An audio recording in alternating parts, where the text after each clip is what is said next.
Voided slab ही पण एक नवीन concept आहे की स्ट्रक्चरचं डेड वेट, स्लॅबचं डेड वेट कमी करायचं असेल तर आम्ही स्पेशल हाय डेन्सिटीचे थर्माकोल्स बनवलेले आहेत जे कॉन्क्रीटमध्ये यूज केले जातात. आणि थर्माकोलच्या जेवढे डिसॲडव्हान्टेजेस आहेत ते कन्स्ट्रक्शन इंडस्ट्रीसाठी ॲडव्हान्टेज म्हणून कसे वापरता येईल. जशी त्याची वॉटर ॲब्सॉर्प्शन नाही आहे, त्याची कॉम्प्रेशन स्ट्रेंथ त्याची जास्त आहे आणि थर्माकोल जो आहे तो डिसइंटिग्रेट नाही होत, 100 वर्षापेक्षा जास्त वेळ लागतो त्याला. तर त्याचे जेवढे डिसॲडव्हान्टेज आहेत ते सगळे आम्ही कन्स्ट्रक्शन इंडस्ट्रीसाठी बेनिफिट होईल अशा प्रकारे आम्ही बरेचसे वॉइडेड स्लॅब डिझाईन केलेत आणि एक्झिक्यूट केलेत.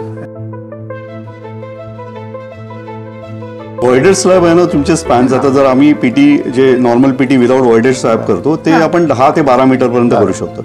वॉइडेड स्लॅब मध्ये तुम्ही त्याला 18 मीटर 20 मीटर पर्यंत घेऊन जाऊ शकता. त्यामध्ये पण बीम टोटली अवॉइड करू शकता. आता आम्ही बऱ्याच क्लब हाऊसेस मध्ये आणि अशा NMMCच्या बिल्डिंग मध्ये त्यांना पूर्ण फ्लॅट हवा होता 18-20 मीटरचं, तर ह्याच्यामध्ये हे वॉइडेड स्लॅब आम्ही यूज केलेले.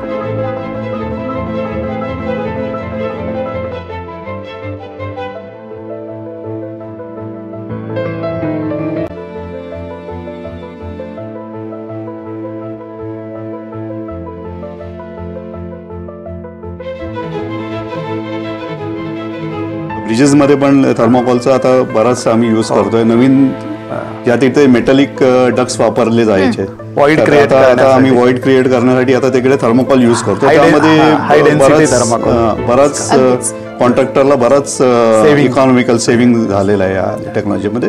पहिला ब्रिज आम्ही करतोय ठाण्यामध्ये मेंटल हॉस्पिटल इकडे जो ब्रिज चालू आहे स्ट्रक्चरमध्ये, त्यामध्ये थर्माकोल हा पहिल्यांदा यूज केला. 1.2 मीटर डायमीटर म्हणजे तुमच्या उंची एवढे थर्माकोल आम्ही टाकतोय त्याच्यात.